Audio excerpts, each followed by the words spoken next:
one try to understand the true meaning of sin according to the Holy Quran, there was a discussion about this subject. What we already discussed is sin is doing against the commandment of Allah.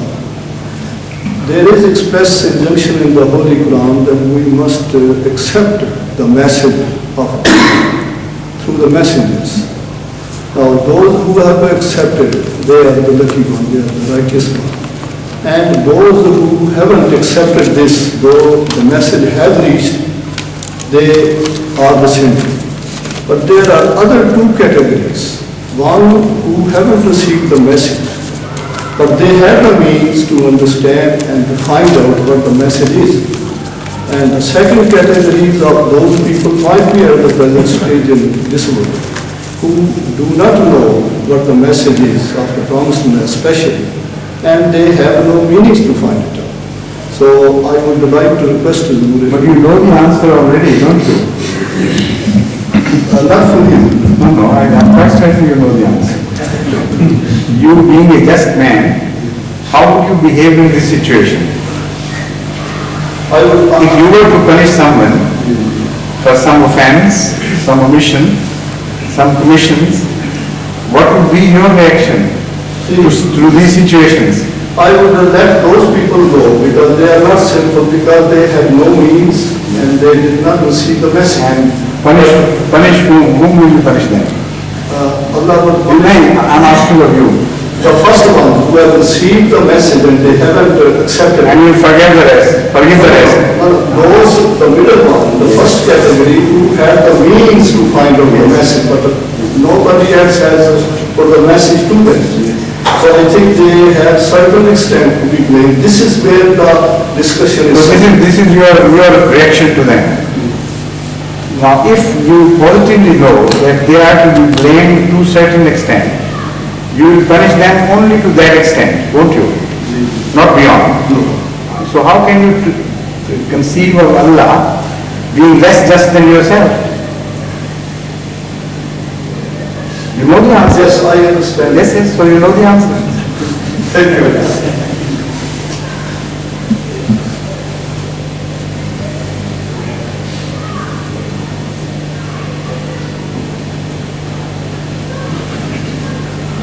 Yes, please.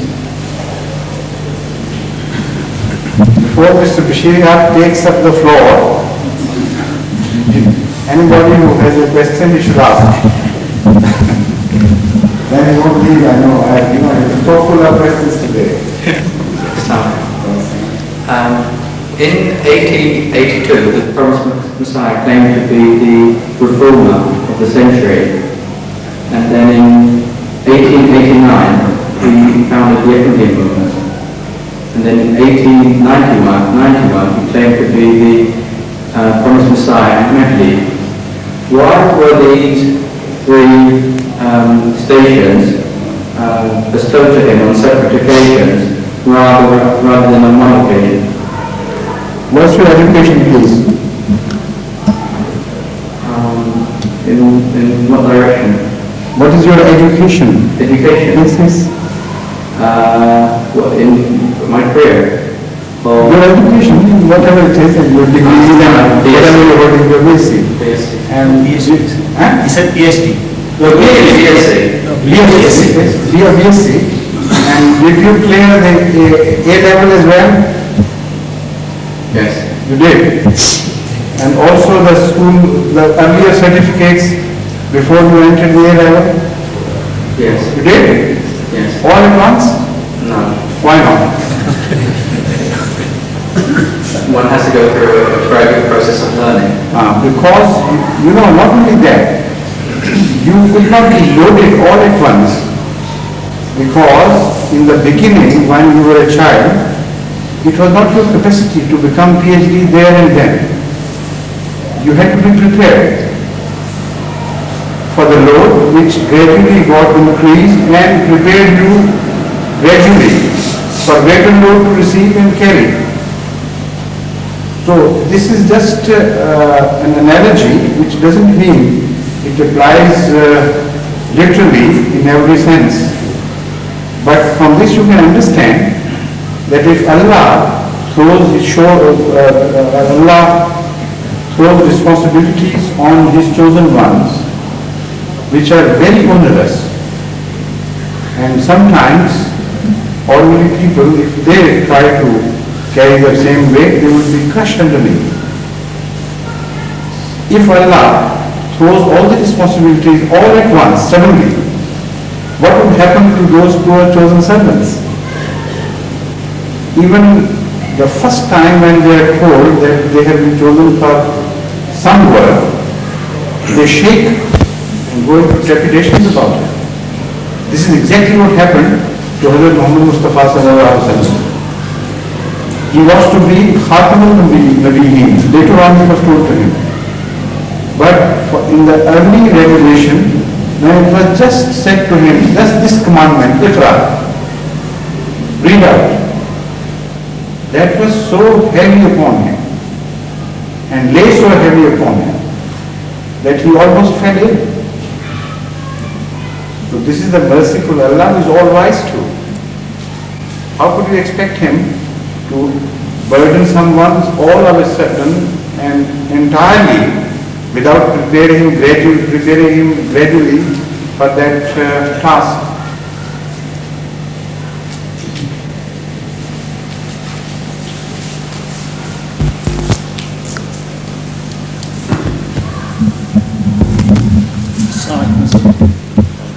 So there's been prophets before who've been killed by man, and for example John the Baptist. So isn't it possible to assume that they weren't true prophets as a result of them being killed by a man who'd been... I couldn't follow your question. I mean, the fact that they were killed by another person. Come forward. Okay. Here. The fact that they were killed by another human being. What does it prove, that fact? It proves that they possibly suffered the wrath of God.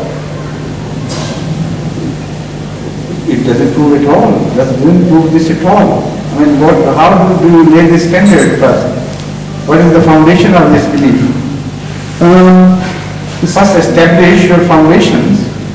If somebody is killed by someone else, will you infer that he has suffered the wrath of God? Well, you know, the verse in the Holy Quran, one verse in the Holy Quran rejects this idea totally. Because the Holy Quran tells us, Ma Muhammadun illa Rasul, qad khalat min qablihi rusul, afanim mata aw qutila. Afain mata or qutilan qalabtum ala aqas. The Holy Prophet, peace be upon him, Muhammad, he is one of the prophets, and all prophets before him have passed away. So, if he likewise dies or is killed, will you have a right to turn about and leave him alone? What do you infer from this? yes, I infer. You see, I felt, although I cannot appreciate the meaning of the other verse, which perhaps is casting this shadow of doubt on your mind, is misunderstood by many.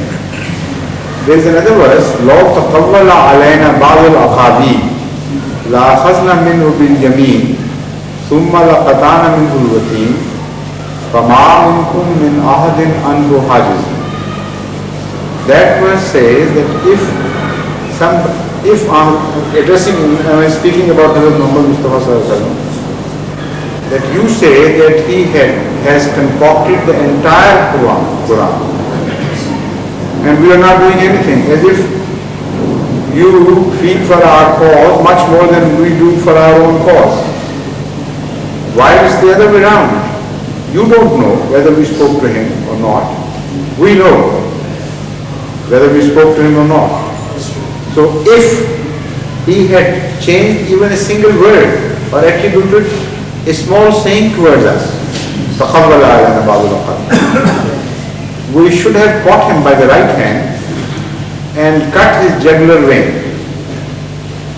This is the verse which is interpreted by some to mean that such a person who claims to be a prophet, and if he is killed, murdered, then he must be a false prophet. But if this meaning stands in contradiction to that verse, so it is wrong. The true meaning has been explained by Hazrat Masih Maud ﷺ, who says that it means that Allah would destroy his cause.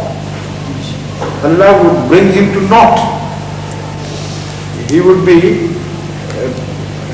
treated so by Allah that everybody would see that he is not with him. In fact, Allah will annihilate him totally.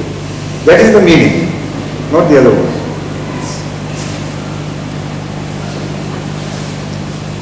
Yes, please. Tahir Archive, please. Your pocket is bulging with questions right now. You see, all this.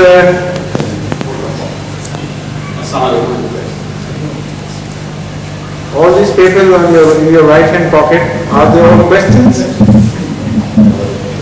In my right hand? Yes. Most of them are questions. There could be any old questions, I don't know, in that.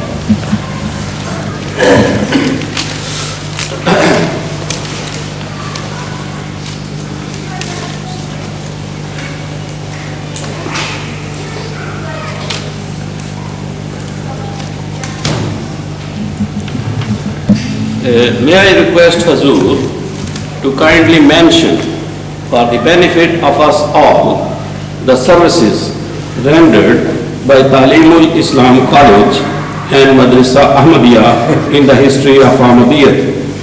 I am sure this will inspire us all, particularly our youngsters, to follow in the footsteps of our dedicated elders who studied in these great institutions. Let us prepare an essay on this and read it. Right? If somebody can help me. May Allah help you. They don't know because they are not seen. Of course, they don't know. So, but tell them, you are not gangsters. You know. Right? Write a paper and give it to the Amir Sahib and arrange some meeting for this particular purpose. In one of the jalsas, Salama Jalsa and other things, you can read out this very interesting paper. Some of the ulamas can volunteer to help me. Well, you can approach them, there is no inhibition. They are so too busy. To speak to you. So that's that. You think only I am not busy.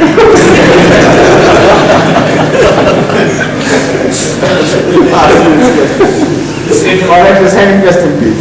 That's all.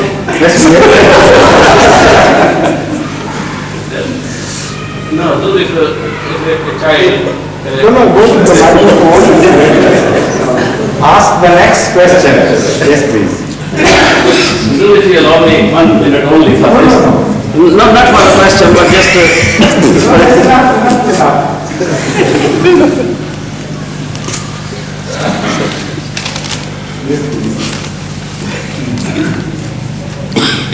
Some people do some good deeds instinctively and think it a virtue. Instinctively, correct. Instinctively. Instinctively. Would Hazur kindly explain the explanation of a true virtue described in the Holy Quran and Ahadith of the Holy Prophet sallallahu alaihi wasallam?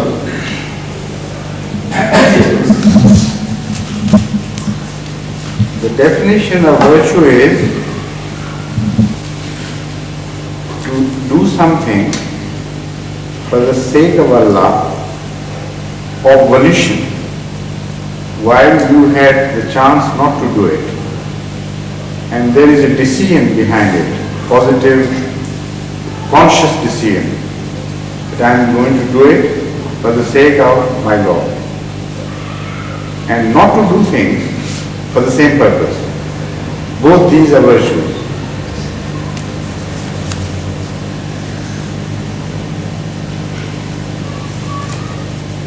So, I think you were expecting a longish answer. If that is the speed, I will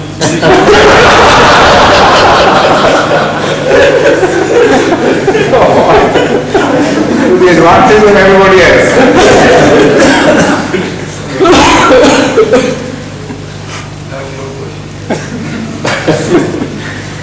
Yes, this is the answer. He said he has two types of questions. One long question with short answer, and then short question with long answer. Unfortunately for him, he is sticking to the first category.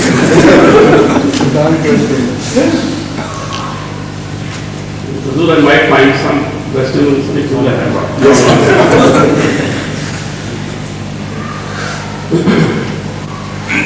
Sometimes when our Ahmadi friends meet their friends and invite them to join Islam and Ahmadiyya movement in Islam, they receive this sort of reply that they believe in Allah Ta'ala, the prophets, the books, and do good deeds. What else shall we gain by joining Ahmadiyyat?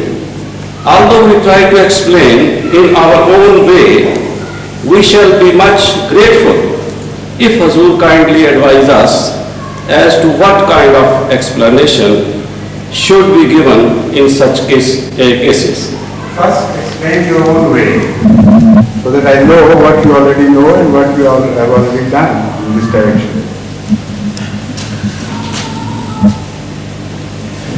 First, Huzur, to my mind, is that what we gain is first that we become what Allah Ta'ala wants us as human beings. But don't they do that? This is a question. Yes. The question was when we believe in all the essentials and fundamentals and also do good deeds, what is the need for believing in someone at all? This is a question. The thing is, they start, for example. No. I'm not asking explanation of your question. I want to know what answer do you give to this question, as you said already, that you give some sort of answer. Yes, Hazur, there are many aspects if you Yes, please. allow me Explain. to think and then tell. First is that I only quote the major differences between our other friends. For example, we say that we believe in all the prophets. Anybody who comes from God, we believe him. Christian brothers, they stopped at Jesus Christ. Jews stopped at Moses. Muslims, they say after Muhammad sallallahu alaihi wasallam, there is no prophet, whether Ummati or anyone. We believe that Hazrat Sayyidina Masih Maud al-Islam was an Ummati prophet. We believe whatever God wants us to believe first. And there is a difference that they don't believe everything what God has sent. One. That is the argument. And what would be the difference between your attitude and that of Baha'is? No, Baha'is say that there is another difference in this one. First we believe in the Holy Sallallahu Alaihi Wasallam and his book, the revealed book on the whole. The Baha'is don't believe that book which has been revealed on the whole. They say the Baha'u'llah's teaching, they have some difference. If they build the same sort of argument as you have been building against some non-Ahmadi Muslim and say that previously there were people who believed in some book and remained behind when a new book was released and denied that book, rejected that book. Then came another book. And those who had believed in the previous book, they even started rejecting this new book and they were left one step behind. No, Huzur, So came the Holy Quran. in this respect, we say that Akmaltu lakum You know, dinakum. what I mean to say is that this is a very dangerous argument which you are presenting in one direction while you will be attacked by the same argument from another direction. So this religious discussion is jihad, and all the rules of the game apply to this as well. A good argument is only that argument which hits against you in a manner that you are not at the same time hit by the same. If it is a two-edged weapon and you hold it in your hand, you will get wounded yourself, you will get injured yourself. So this is very important.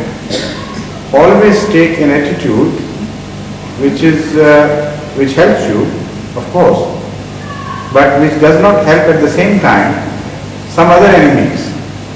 Our Ahmadiyyat, or if you are discussing Islam in general with some non-Muslim, you should be very cautious what you say to him. Secondly, Huzur, we say that our other Muslim brothers who have not joined Ahmadiyyat yet, they don't have any organization, and we have the Khilafah. What about Jamaat Islami? But they don't have such an organization that they are just confined to a limited sphere.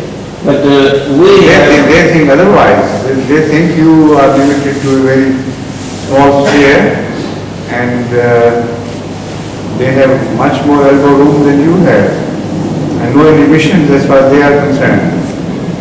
They can even burn and loot and destroy things and get to power as they please, while your movements are restricted.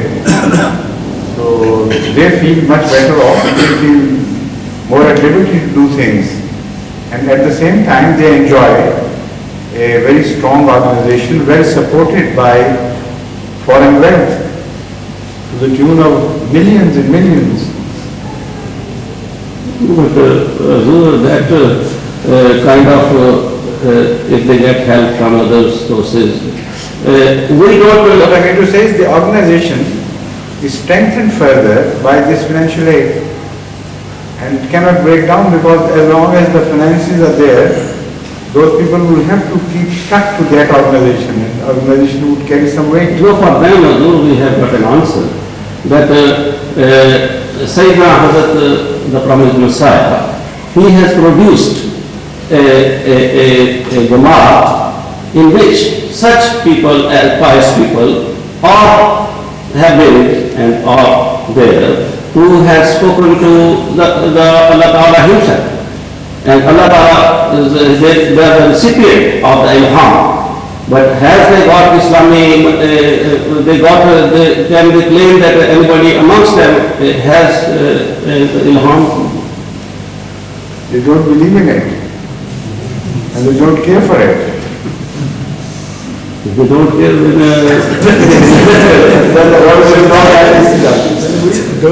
This is in fact the most important answer which should be given to that question which we had raised. It has many aspects. Number one, just for a book to be available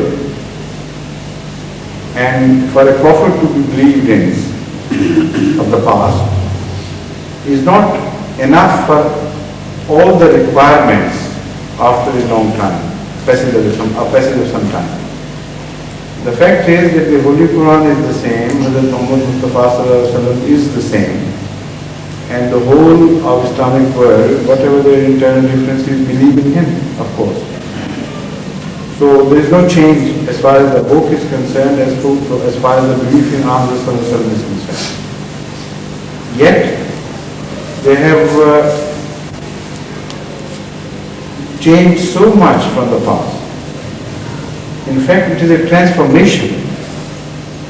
You cannot recognize the Muslims of today if you set as standard Muslims the Muslims of the time of Hazrat Muhammad Mustafa Sallallahu Alaihi Wasallam. Nobody paint a picture here and then look at the other picture painted as factually by the Muslims' conduct of today. And then you know the difference, as if they belong to two different religions. That is one aspect.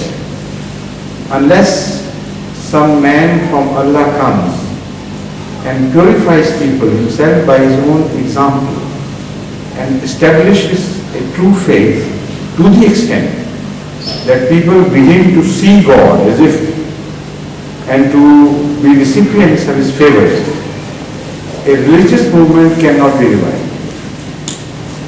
They will go on downhill forever and forever. Each step they would take in time would bring them, take them to lower heights than previously been.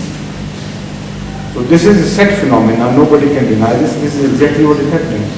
Each century, after the passage, during the passage of this time, 1400 centuries, saw the Muslim Ummah at a lower step. What was the difference? The belief is the same. The book is the same. Yet the difference is between the Holy Prophet, peace be upon him, being there or not being there. And that difference was so potential, so great, that it was immediately discernible after the death of Hazrat Muhammad Mustafa Sallallahu Alaihi Wasallam. So somebody in his name, somebody in his true picture has to be raised by God to revive that phenomena of purification by a holy person. Well, to this they may say, there are so many other holy persons. Yet despite those holy persons, the religions always follow a downhill path unless they are raised again, lifted again by a phenomena of prophethood, which is not an ordinary phenomena of holy people appearing here and there. And there are marked differences between this phenomena and that phenomena. In this organization and that organization, which is ordinary matter-of-fact organization of the world. The difference, main difference lies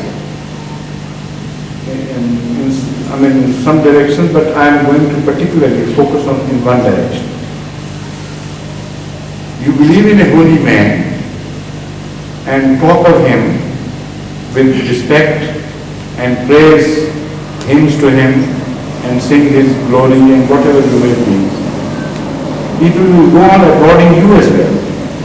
And they will say he is a very pious man. He goes to Data Darbar, he speaks of his piety and his nobility and high character and his great spiritual powers. So he should also be respected. And you declare that you believe in Hazrat Masih Maud and see what happens to you.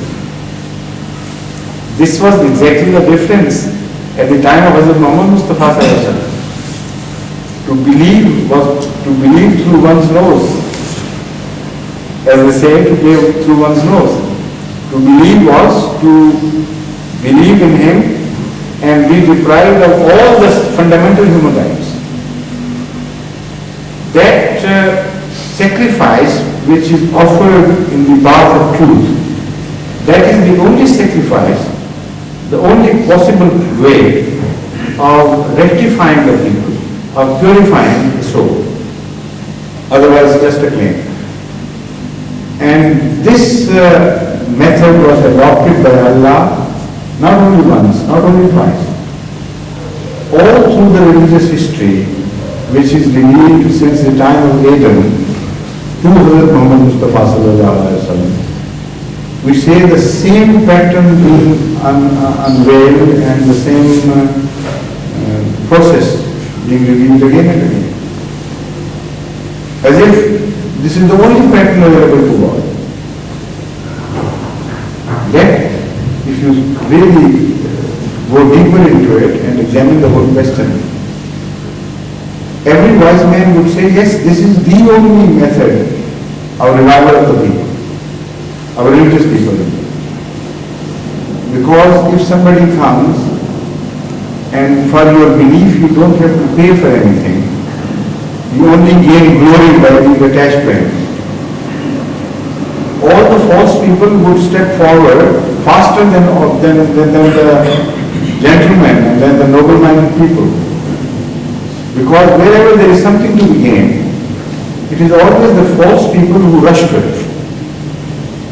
Wherever there is sacrifice to be made, they tarry behind. And only very few courageous people go forward and accept that. So this is the purification system which also applies the seed.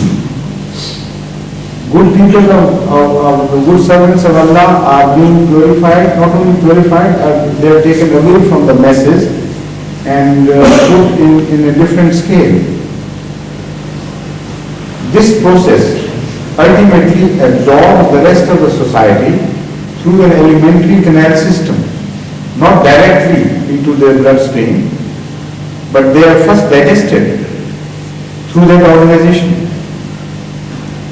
And the same principle applies to the organization as well, and there is a marked difference between a religious organization, which is truly created by Allah, and other pseudo-organizations in the name of religion.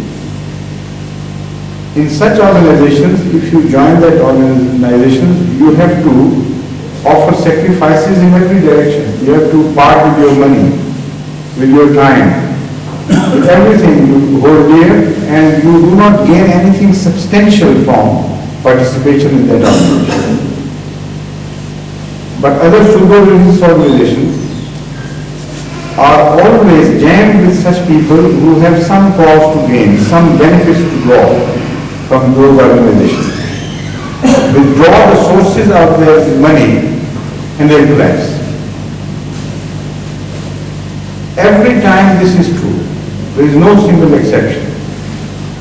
All the so-called religious organizations of the present time have some support, and if you withdraw your support, they become immediately disorganized. And when you start feeding them again they get round that money, and a sort of organization is built around those financial gains. But the organization which is truly religious is built around losses, apparent losses. Losses in the material terms of money. You have everything to lose. And the more you lose, more strongly you get attached to that organization. That's a very strange phenomenon. Those who lose more are much more fundamentally attached and inseparably attached to these organizations. Those who lose less, they are weak bondage and weak ties. This is not an ordinary phenomenon. This is so distinct from the rest that even the blind should see it. So that is one reason why a messenger from Allah was a must for the revival of Islam, because this is exactly the phenomena which has been unfolding previously, every time, without fail, invariably. There is no exception in the history of religion to be quoted. So if this is so, and they believe up to the time of Hazrat Muhammad Mustafa Sallallahu Alaihi Wasallam, yes, it was so. Why should this formula be changed? To a very stupid formula. According to their interpretation, what would happen? One day we will see some body physically descending from heaven, dangling in the air, and that would be our Savior. He would fight for us, he would win great battles for us, he would destroy all the infidel, and hand over the keys of glory to the Muslim world. This is the new formula according to me. Has this formula ever worked? Any time in history of religion. Was it known to Hazrat Muhammad Mustafa Sallallahu Alaihi Wasallam? Why didn't Allah reveal the same easy formula for his sake? Was the rescue to Allah those people who suffered in the streets of Mecca and then in Medina and then at Uhud and everywhere else? Because this is reasonably, logically, honestly This is the only way to revive people and raise their moral standards. So unless he claims that the people of today, the Muslims of today, belong to exactly the same status in morality, in religious values, as Hazrat Muhammad Mustafa Sallallahu Alaihi Wasallam brought them to. He raised them from a very lowly position to a very lofty position. So if they believe that they will still hold that lofty station, and there is no difference, then leave them alone. Let Allah decide for them, because they are not honest people. They know the truth and they don't want to accept it. But I think there will be hardly a single Muslim who will take this position. You say no, there is a lot of Muslims. Absolutely two different worlds. And when they say that, then you can move in and tell them that to change this situation to the same or similar situation as we noticed at the time of Hazrat Muhammad Mustafa Sallallahu Alaihi Wasallam. What is your formula? What is your remedy? Not individual piety. That has been a no way to the Muslim world as such. And from another angle, you can answer the same question by indicating that it is not only good practice which is important. Practice follows the beliefs. If the beliefs are distorted, then the good practices which ensue lose meaning. Fundamentally, the theory must be correct. And this is why Allah Ta'ala lays so much stress on beliefs. They are fundamental, and from them spring all the good deeds. So if your good deeds, so-called good deeds, are rooted into false beliefs, they lose the meaning. Why should the Holy Quran take up the cudgel to defend the unity of God, so much so as to defy all the false prophets, false claimers to Godhood, to take a head-on battle with Christianity and everything? They're liars. What enormity they commit when they say this. These are the words of the Holy Quran. So what is the need? The beliefs play a very important role. If the theory is incorrect, nothing will come out of it. You may go on moving in certain directions, making efforts with good intentions. But if the theory is wrong, you will not gain anything. There will be no fruition to your labors. This is why in the Western world of science, there is a full-fledged developed branch of science dealing entirely with theory.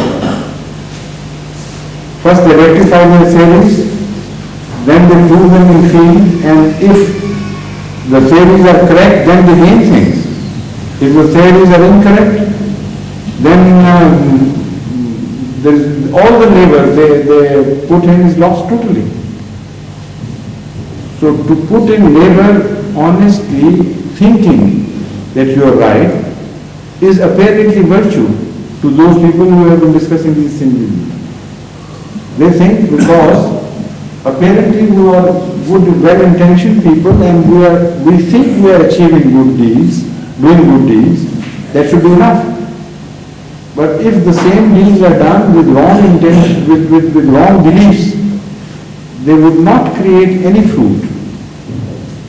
This is what is to be made understood to them. Now look at Islam. In Islam today, it is the theory which has been corrupted entirely. It is the belief which has suffered most, and the bad deeds followed. For instance, every concept which is fundamental to Islam has been broken up into many concepts. And you cannot pinpoint where the truth belongs if it were not by the process of sending prophets, and if it was not that we had received information from Allah that this is right and that is wrong. If that had not happened, there is absolutely no way of judging and deciding between these warring factions which belief is correct and which belief is wrong. For instance, Allah. Allah is one single word, and every Muslim apparently believes in the unity of God. Yet about the characteristics of Allah there are so many fundamental differences that if one is God according to one sect, the other concept of God is totally wrong because they are diametrically opposed concepts. We can't be believing at the same time because they are paradoxical. Some sects believe that Allah is one in the sense that there are certain attributes of Allah which are not shared by anyone, whoever he may be. And he alone has those attributes. For instance, omniscience, omnipresence, knowledge of whatever is happening, knowledge of the past, knowledge of the present, knowledge of the future, and to be present everywhere in the world at the same time. This is an attribute which, according to some Muslims, some Muslim sects, is unbreakable, indivisible, and it cannot be shared by anyone but God. This is the true sense of unity. And at the same time, there are some other Muslims which are in some countries in great majority who believe that to believe in this is totally false. The Allah which is revealed to us by the Holy Quran according to them is the one who has shared his knowledge of the past, the present and the future entirely with Hazrat Muhammad Mustafa Sallallahu Alaihi Wasallam. He knows everything. He sees everything. And also he is present everywhere. And those who do not believe in this, they say such people have nothing to do with Islam. They should be murdered and slaughtered and destroyed because they are souls in the name of Islam.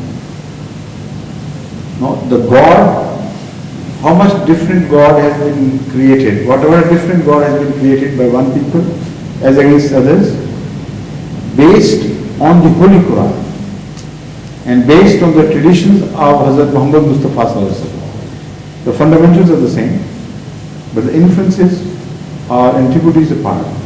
There is so much difference. Some people say that it is within the power of God to commit crime. And such filthy words have been used by these Muslim sects that I can't utter those words. If you read, then you know what it means. That Allah can do this and Allah can steal, Allah can do that. But He doesn't, they say. Although they believe that He doesn't, but He can do that. He has power to do this. This is the meaning of being all powerful according to them. And according to some others, Allah cannot do it. It's impossible for Him. Not in the sense that He will not do it, but He is incapable of doing it. And they go on fighting. Now these are their fights in fundamental. Only I have quoted 2 instances. But in Malaika, in books, in the concepts about Malaika, in the concept about the books, in the concept about the prophets, in the concept about the life after death and faith, everywhere each Muslim sect differs with others fundamental. Which is Islam. Some say, and a majority among them do so, that the prophets can commit sins. If their God can, why shouldn't the prophets? Much more so. And not only can, they have committed sins. Yet they are mafroom at the same time. What they believe about Hazrat Lut, what they believe about some other prophets, including Hazrat Muhammad Mustafa Sallallahu Alaihi Wasallam, how he reacted to his encounter with the wife of his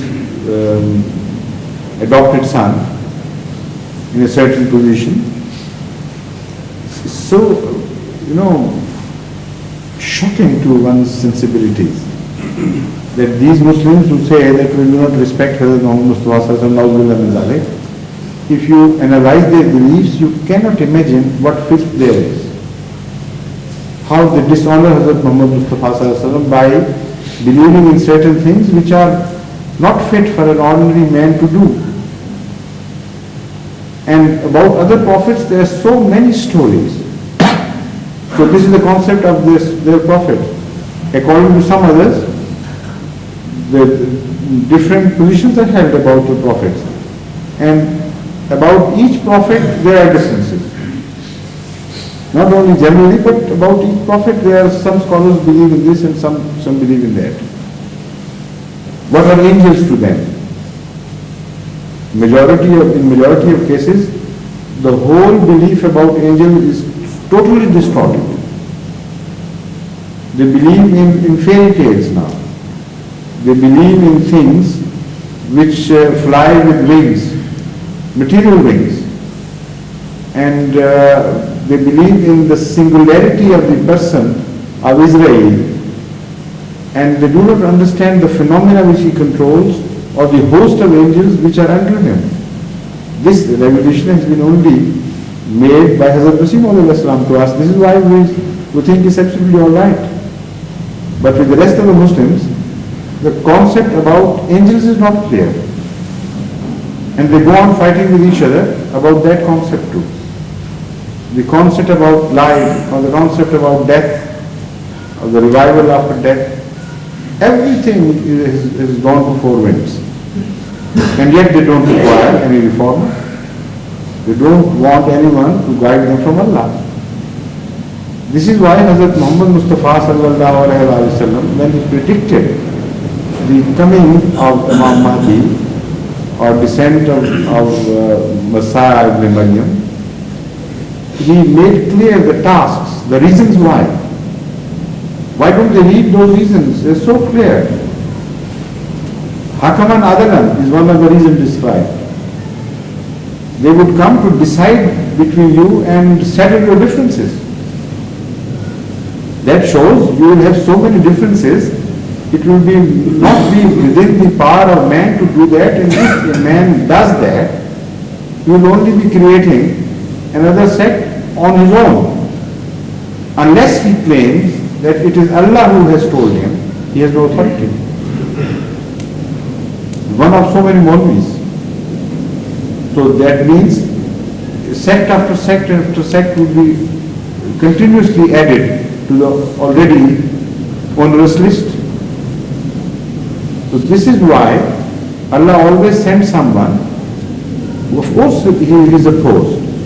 People don't believe in him. But because there is Allah behind him, he proves by giving him the ultimate victory over the opponents, and his own sect with true beliefs freshly revealed to them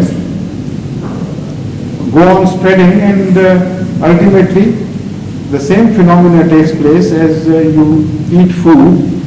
You do not take it directly into your bloodstream, but you eat and digest it and gradually add to your system and transform it into flesh, into bone, into all the parts of the human body.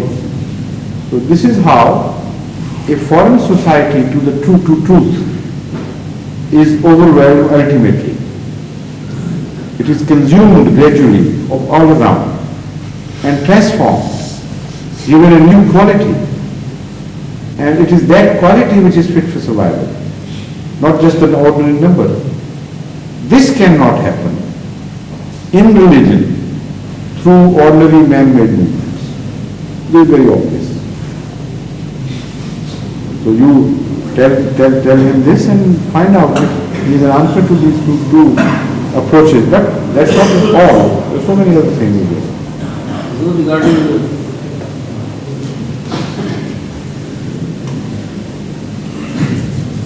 Sayyidina Hazrat the Promised Messiah was a recipient of Ilham. After him, some of his Sahabas, can we positively say they were the recipient of Ilham? Yes? Why not?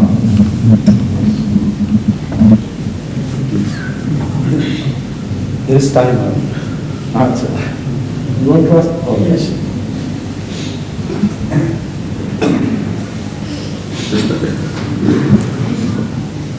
So your short question received the longest answer. I think the question may be slightly long with very short answer. A few days ago, while reciting the Holy Quran, I came across the verse where Hazrat Muslim Maud described how Pompeii was destroyed. Last week there was a film on TV on last days of Pompeii, they call Pompeii. And How do you pronounce it in England? What's it? Pompeii. But Yes. in Urdu, it is written as Pompeii. Yes, sir. But nobody knows in fact. So both are correct. Because we don't know, we never heard them utter this word themselves. So it could be anything. In that film, they really destroyed Pompeii exactly in the same manner as Hazrat Muslim Maud had described in the Holy Quran, Tafsir Sarih. But suddenly a question came into my mind: who was the prophet due to whose opposition this city was destroyed? Was his name mentioned in Tafsir Kabir? No, sir. So what was unknown to my father is unknown to me as well.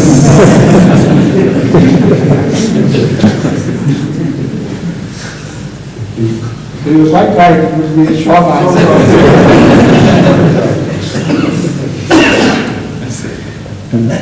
So during discussions in Nigeria with a colleague, we were talking about the advent of the Promised Messiah. And I had in my mind, and I had the tapes which were made in Rabwa just prior to your being elected as Khalifa. Thoroughly you had discussed this issue where the Ahmadiyya stand is spiritual, it's not physical. Somehow he seemed to agree with all the arguments I gave, but the last question he asked, I couldn't answer that. He said, if it is true that the Minaratul Masih, as mentioned in the Hadith, does not exist and it's solely metaphorical and spiritual in sense, why did the founder of Ahmadiyya movement establish one in Qadian? Though it was not completed during his life. I understand, but you should have given the answer.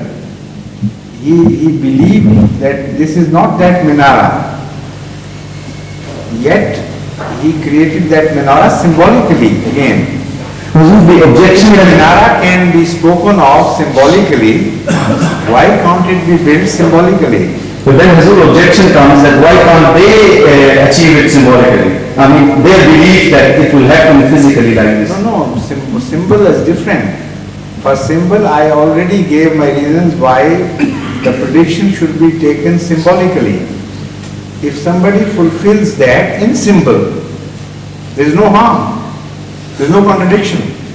But if somebody builds a menorah and turns symbol into a different light altogether and says this is the menorah which was meant, then the symbol is destroyed and a material form has displaced the symbol. This is not what Hazrat Masih Maud said. He said to remind people that that person has come who was to address them from the minaret of light and wisdom. We are creating a symbol. Yes. The symbol remains the symbol, whether in form or in words. If you call it a symbol, it would remain a symbol. But if it is turned into a reality of different type, then it is of course interference. The second question is, in the Quran, Allah says, إِنَّ اللَّهَ لَا يَغْفِرُ أَن يُشْرَكَ بِهِ وَيَغْفِرُ مَا بِدُونَ ذَلِكَ أَن يُشْرَكَ بِهِ وَيَغْفِرُ مَا بِدُونَ ذَلِكَ.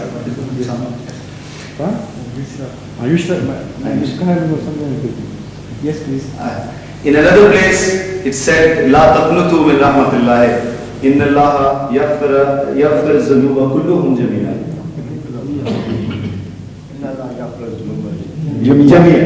So apparently, to an outsider, it appears as a contradiction, because in one place it has You are been. not an outsider, are you? No.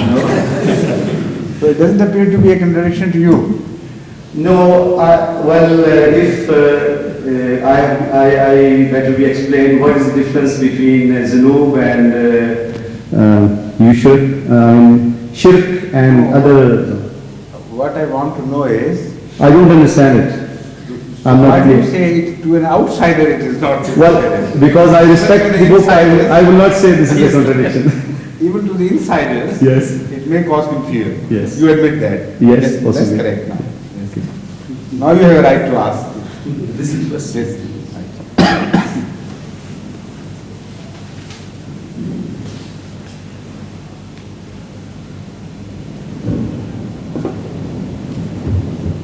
The fact is that Allah can forgive anything, anytime He pleases.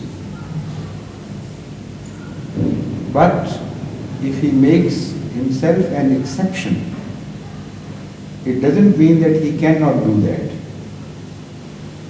Suppose you can come, of course you can come and fetch this cup of tea or snatch it from my hands. You can do it, can't you? If you don't resist, of course. But you won't do it. And if you declare that I'm not going to do it, is that a contradiction? There is, in one verse, theoretically, the concept of bakhshish, that is forgiveness, is discussed, and Allah says there is no limitation. If and when I please, I can forgive anything. So as far as your hopelessness is concerned regarding the forgiveness of sin, never be hopeless with regard to my limitations. I have no limitations. I can forgive the amount of sin however much it be.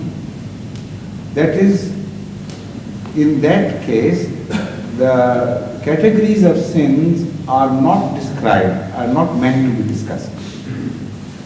The amount of sin may amount to any limits. Allah is capable of forgiving. In another instance He says, I will forgive everything. But as far as the categories of sins are concerned, one category is out of question. If you die as a mushrik, I am not going to forgive you. Forever? No, not forever. That is something added again. That means some punishment would be meted out according to the quality of that crime. Here we positively differ from the rest of some Muslim scholars, not all, who believe that shirk will never be pardoned in the sense that it will be an eternal punishment which will be meted out to the mushrikeen, to the idolaters.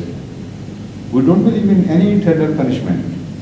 We only believe in eternal beneficence.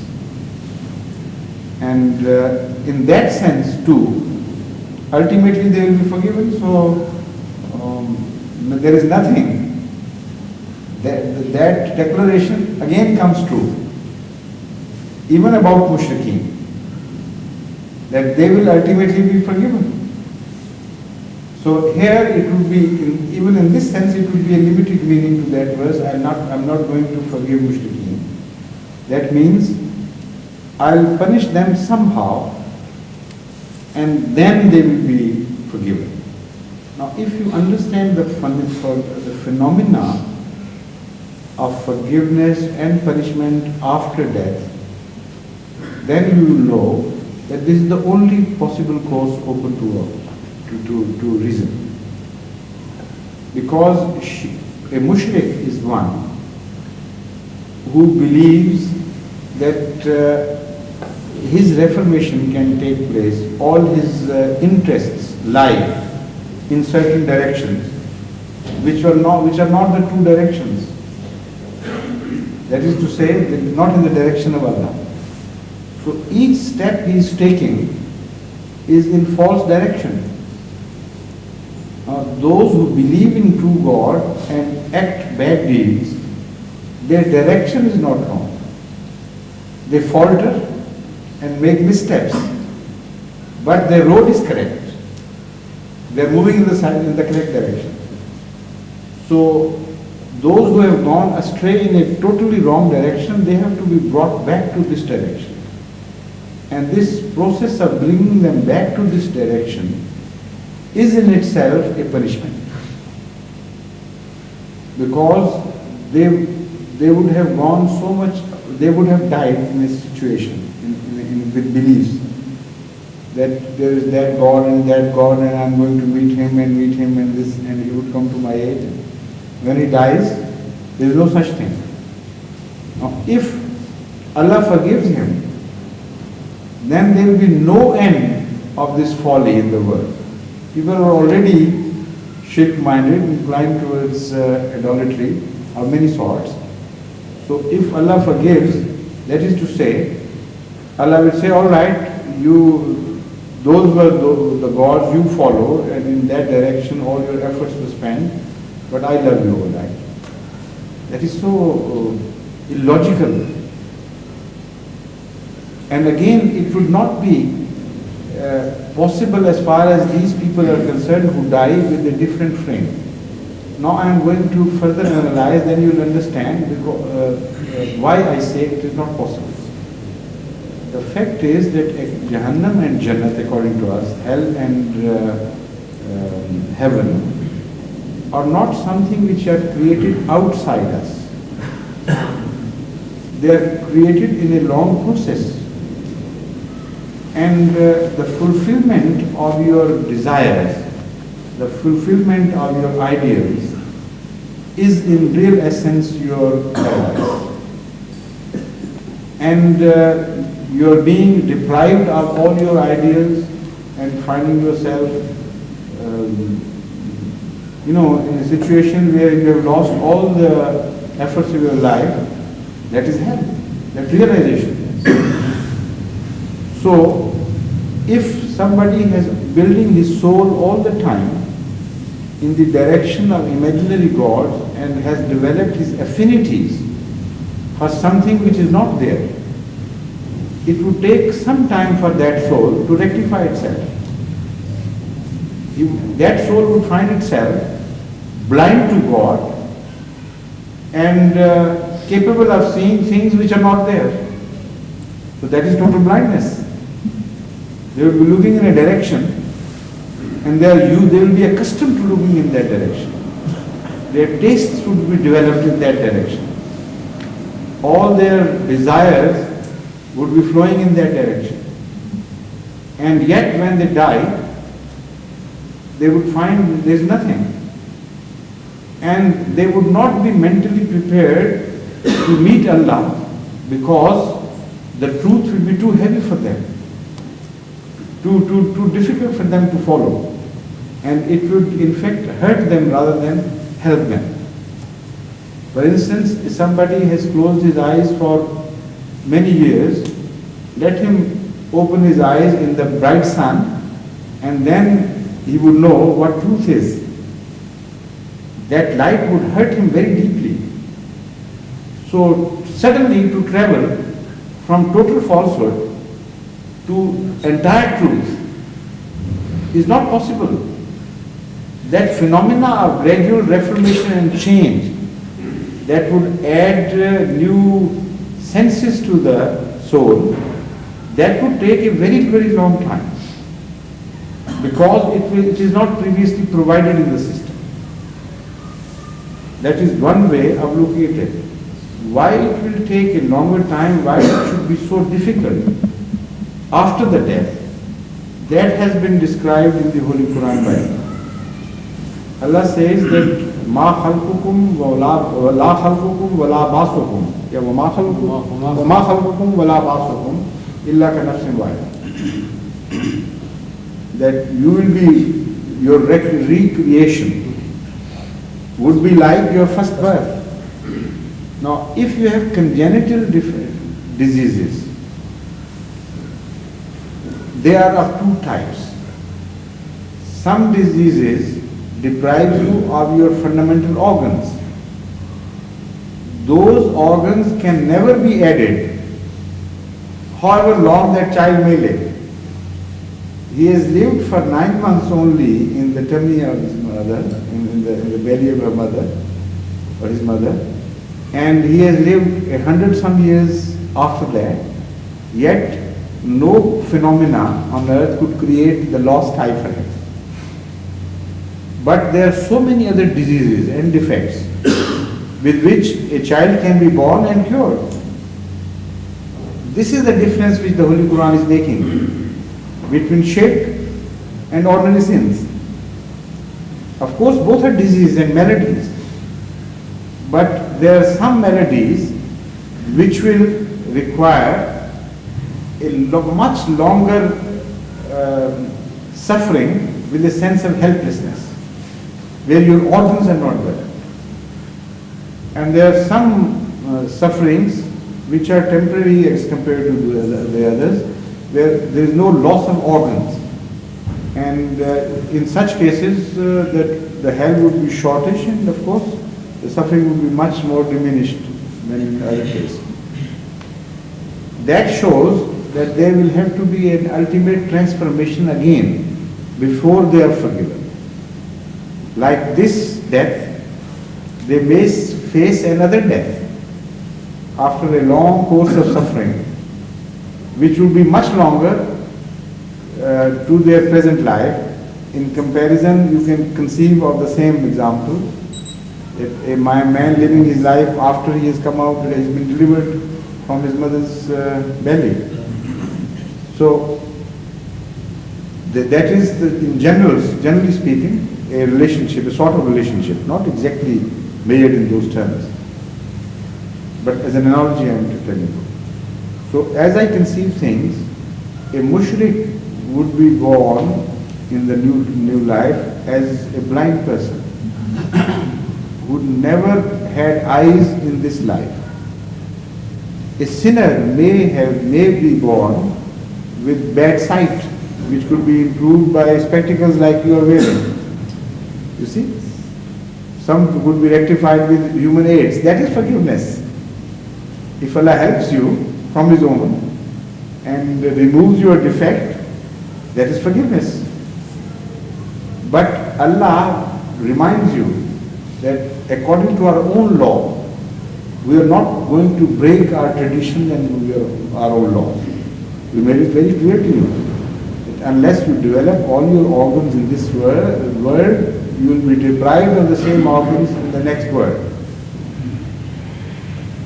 وَهُوَ فِي الْآخِرَةِ أَعْمَى مَنْ كَانَ فِي هَذِهِ أَعْمَى فَهُوَ فِي الْآخِرَةِ أَعْمَى. Whoever is blind in this world will remain blind in the second world. Why are they not forgiven? Because they are the mushrikeen. They are the ones who look elsewhere from Allah. Or also those who opposed Allah and opposed diametrically the phenomena of prophethood. They would also be raised blind.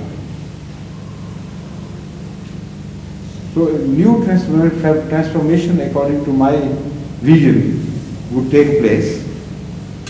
That life would come to an end and a new era would begin for them. Then they would be forgiven. That is to say, passing through that period of penance, they will ultimately be delivered through a new transformation. Then they will go to heaven. Yes, please. Any other question?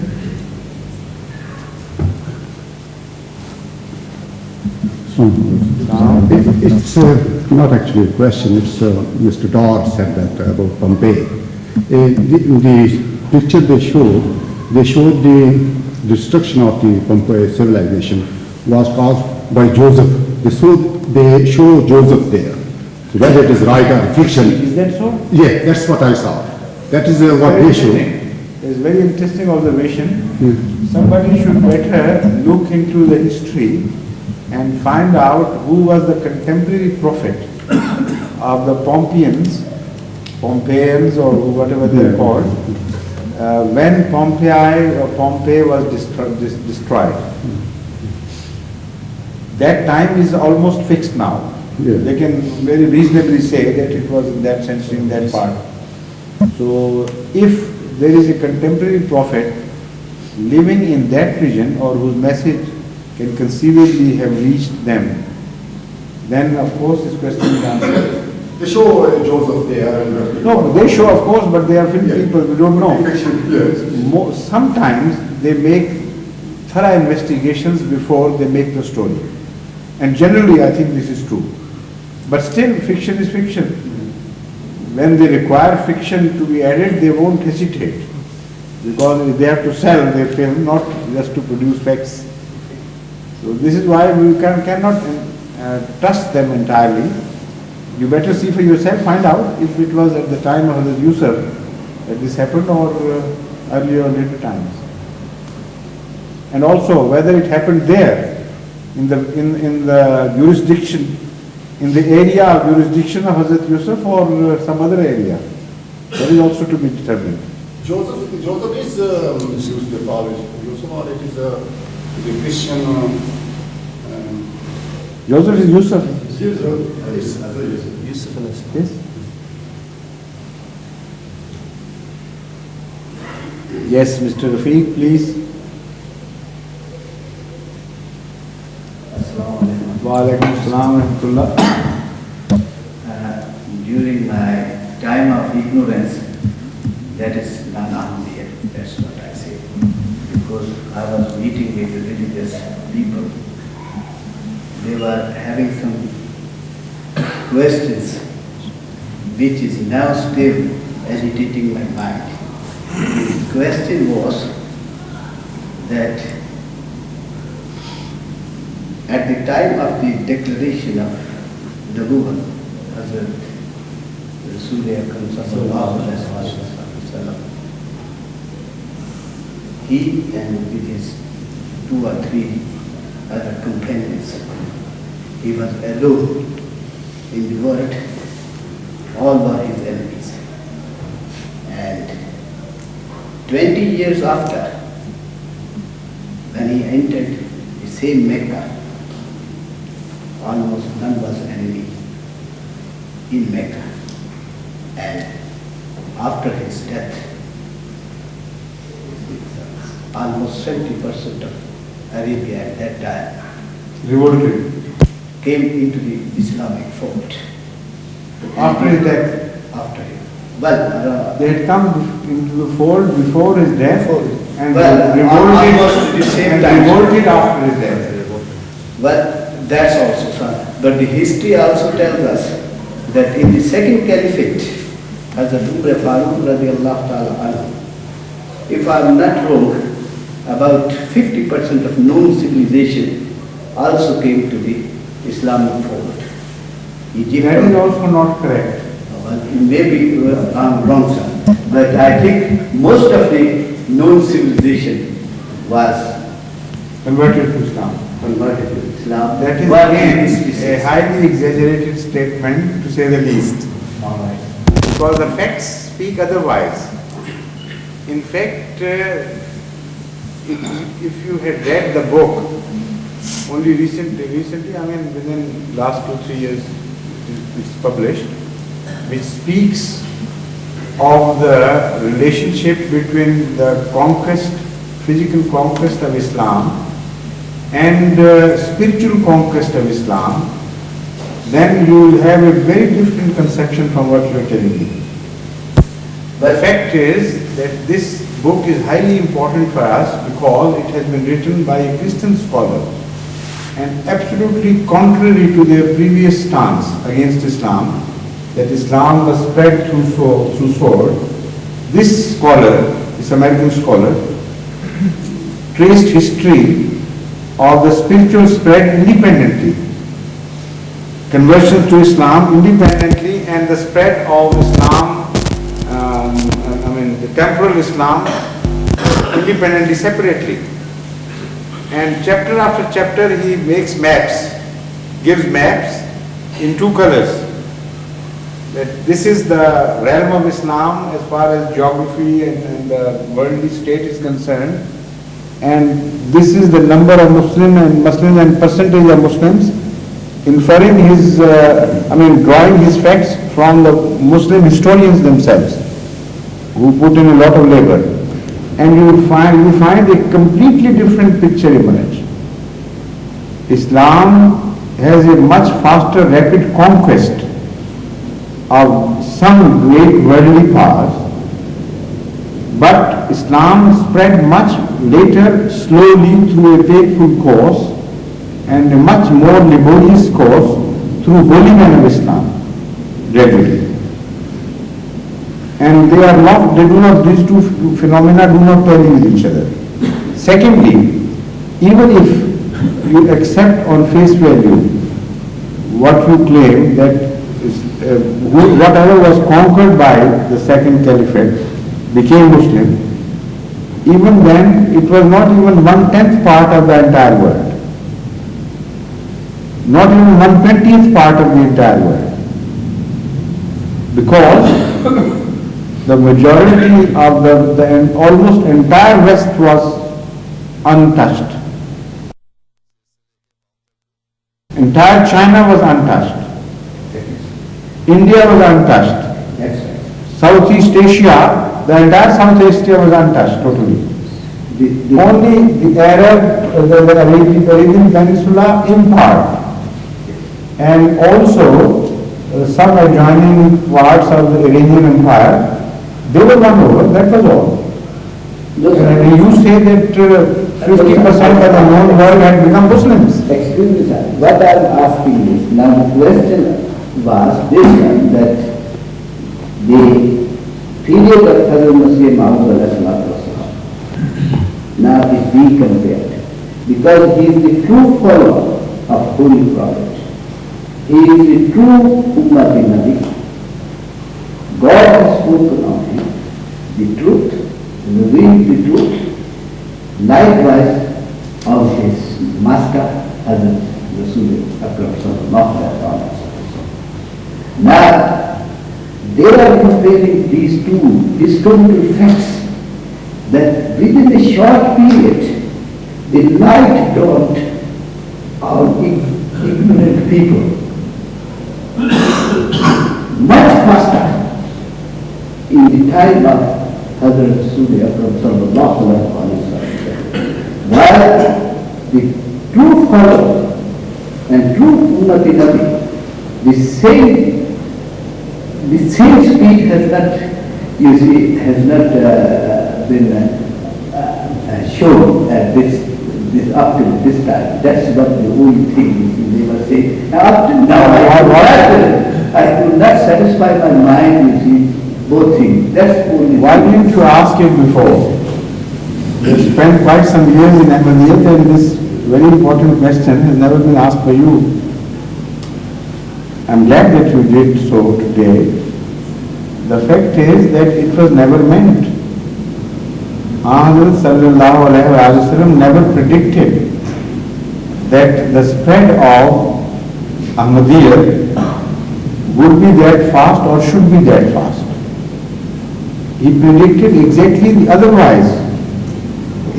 When he called the same Mahdi, his true follower, Messiah, he meant that he would have some likeness to the Messiah, and they would go through the same suffering and long torturous suffering as the earlier Messiah did. And he would stand in relationship to me as the earlier Messiah stood in relationship to Moses. So he solved all your riddle.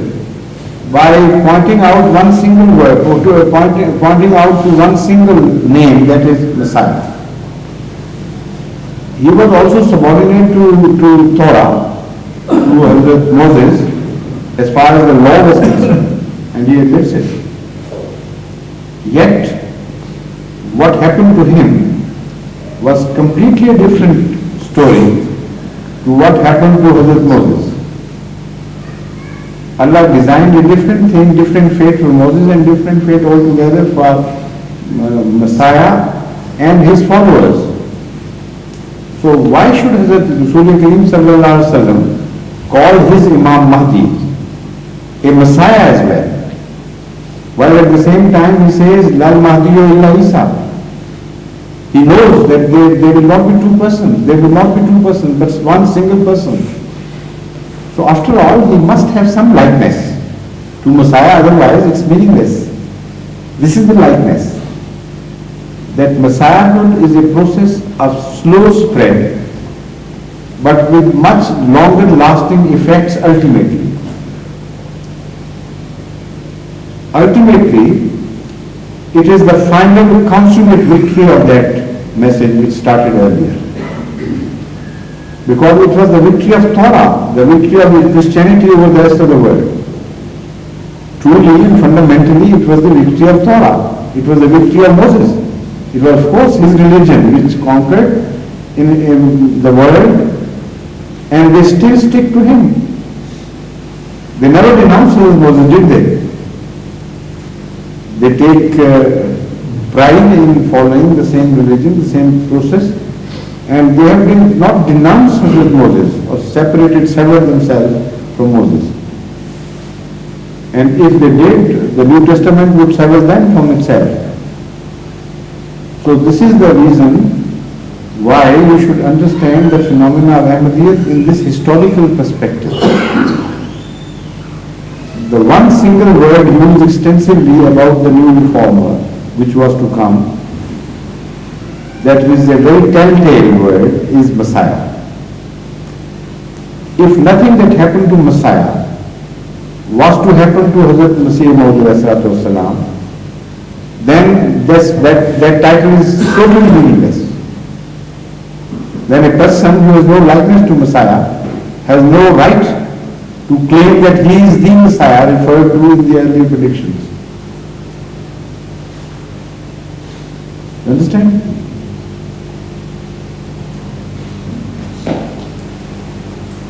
What's your name? My name is Sultan Mahmood.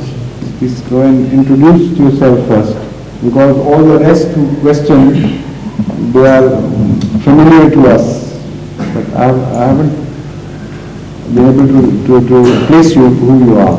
Yeah, I'm a son of Mr. Fida Muhammad of Yemen. You might have heard of. Mr. Fida Muhammad of Yemen? Yeah, yes, Fida Muhammad. And have you settled here in England? No, I went to America for my studies. I did my Master of Business Administration there. And I finished my studies now. And now have you come here just as a visitor? Yeah, as a tourist or something? Yeah. Okay, please. Well, I was discussing with some of the persons about the concept of ulama.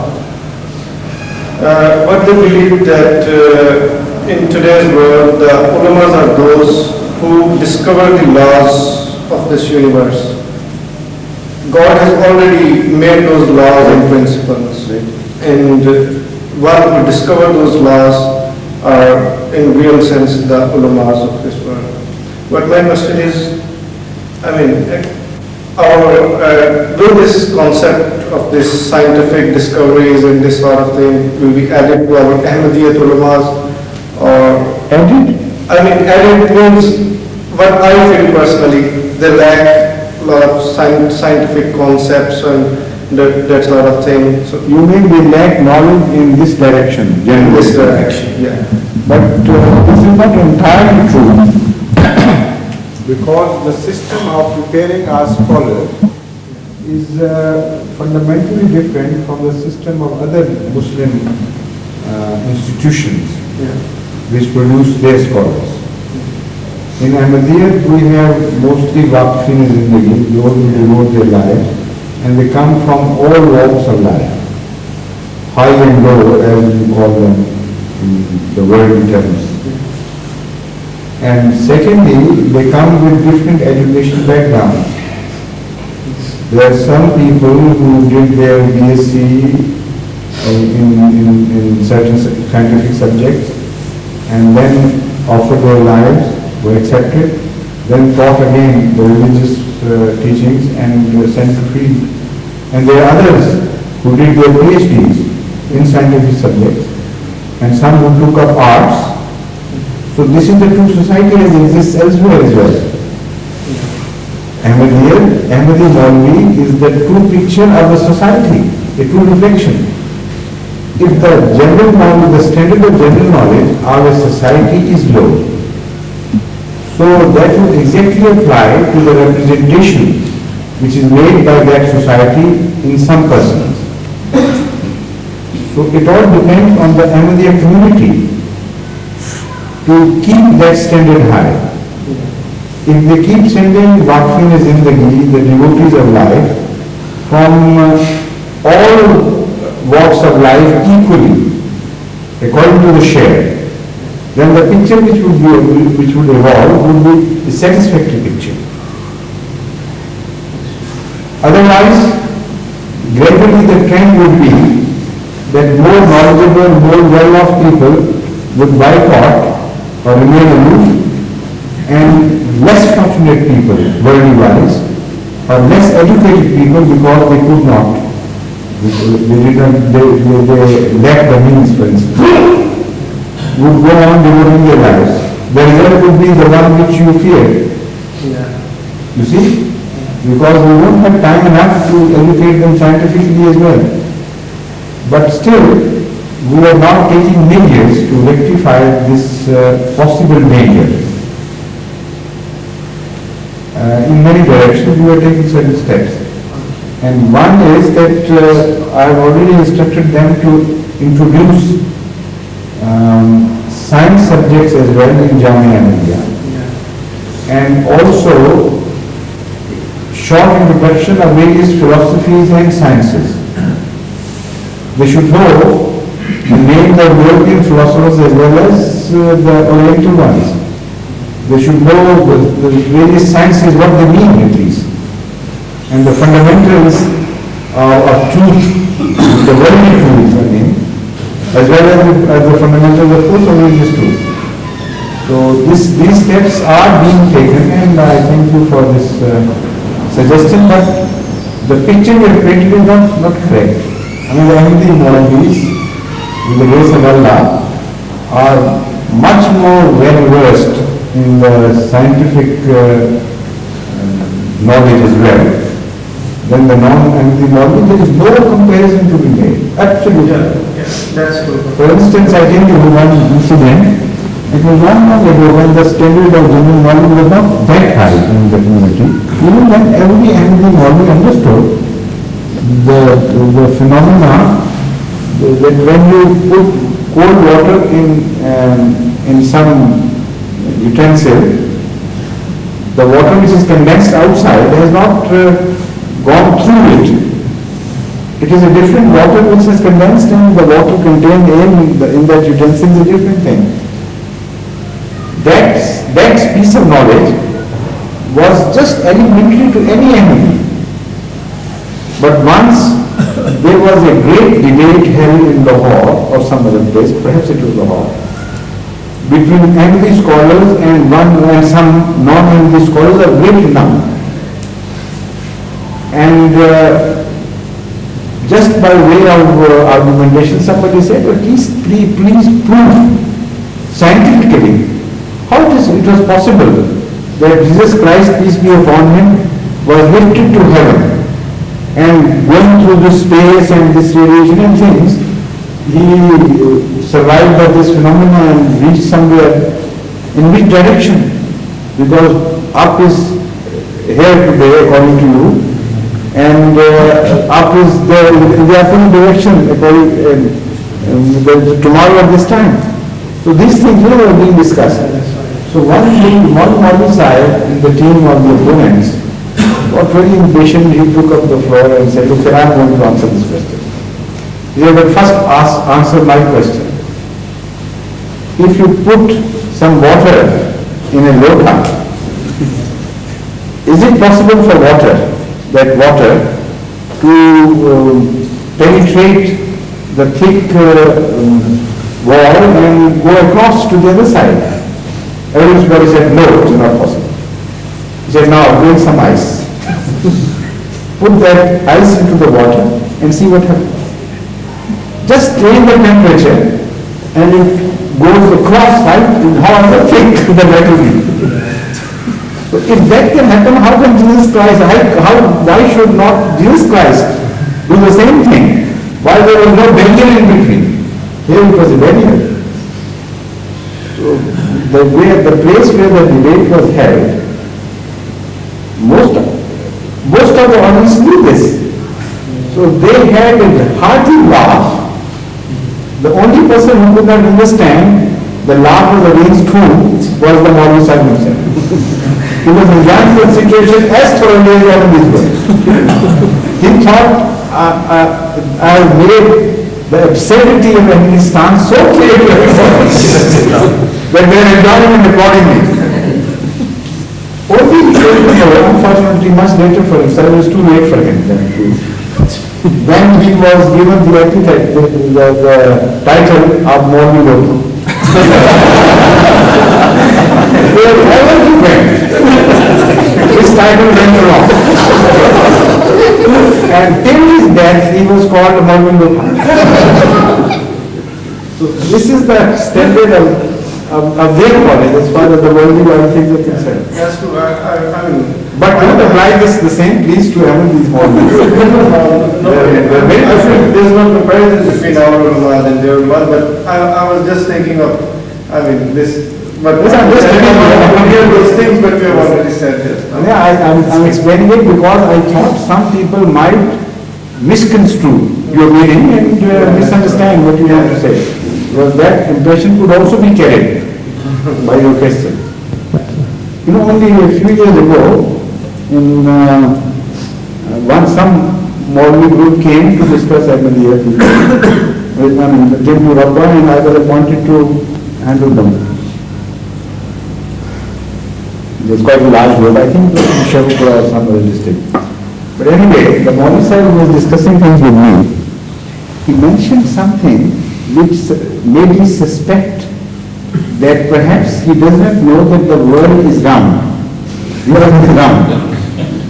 So I couldn't believe it because it totally happened a few years ago, 3 or 4 years ago. But still, he repeated that. And I said, why not ask and find out? So I said, Maulvi Sahib, would you kindly tell me if according to your concept, the world is round, the earth is round or like a plate? He said, both of course. Round like a plate. You see? This is upside, that is downside. So this is the sum total of the knowledge. No comparison. Thank you very much.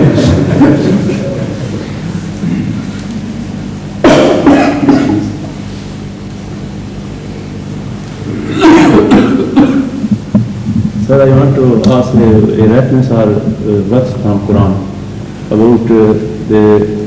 Come closer to the microphone, please, because otherwise you won't...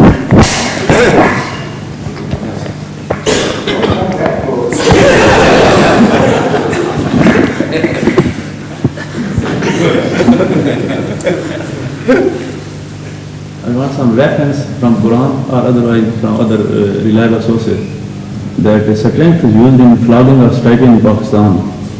Strength used in flogging and striking to criminal accused persons, either to control or to limit it. Is there any control or limit? Yes, of course. There is no control. I understand. The point is that you should understand Arabic language and the term jalda as applied and used by the Arabs of the time of Hazrat Muhammad Mustafa Sallallahu Alaihi Wasallam. Jalda was not the army lash which you call koda of today. It was simply like chitta is exactly. The Punjabi word chitta is lightly descriptive of that jalda. It is a flat piece of leather or something, of that nature. This is why it was called jalda. Jalda means leather, literally. And then there was no possibility of that person having died during the process of receiving that punishment. However strongly you may apply jalda, the person could not die, because the Holy Quran speaks of such people and says that they should not be permitted, after they are punished, they should not be permitted to marry among the chaste people. If there was no question of their survival or there was a danger of their death, why should Holy Quran start speaking of life after this jalda, after receiving this punishment? But Spotra, this No, just a minute. You asked me a question, listen to the answer, please. From that, it is very obvious that the jalda used in the Holy Quran is the jalda known to Hazrat Muhammad Mustafa Sallallahu Alaihi Wasallam and his followers and his contemporaries. If the jalda of today is something different, then that is not the one which is spoken of in the Holy Quran. And it is different. Secondly, that jalda did not complete. While here, after every 5 strokes or so, a medical specialist has to attend the patient, and the person is the recipient of that punishment and go through all the checkings to find out if he will be able to sustain further punishment. If not, then it's left off. It is very rarely, of course there are some instances I know in history, where a person of a weak health or somehow during the course of his punishment died. But that was not the normal phenomenon. Here, if you apply the same punishment through the coda of the modern days to anyone, without any break, without any let or loose, most often than not he will die, he will not be able to survive that punishment. So it is not the same punishment as mentioned in the Holy Quran. Now you tell me what you want. Some mullahs are advocates for this, supporter of this severe punishment. Which severe punishment? This strength, use of strength. Now which is being implemented. I have not spoken a word against the use of strength. What I have spoken against is the type of weapon, the type of instrument of punishment. Yes. The difference lies in that direction, not in the direction of force used to apply that instrument. There are also two opinions among the Muslim scholars. Some say, and they prove their case through quoting certain traditions, that while beating with that jalda, which is not an army lash, you should not raise your elbow above the shoulder height so that the white of your armpit can be observed. That is the limit to which you can apply your power. And some say it should be fully extended hand and it can go up to any height you can raise it to. And then the force applied will be completely different. So among those non-Ahmadi scholars, there are also two groups about this. And on this issue, we're not making an issue out of this as such. They themselves are divided into, and some Ahmadis believe this and some believe in that. But if and when the possibility of meting out such punishments in Ahmadiyyat comes up, then of course decisions will be taken at that time. and there would be such decisions that would be acceptable to everyone as the true interpretation of the Holy Quran as well as a very sensible interpretation of the Holy Quran.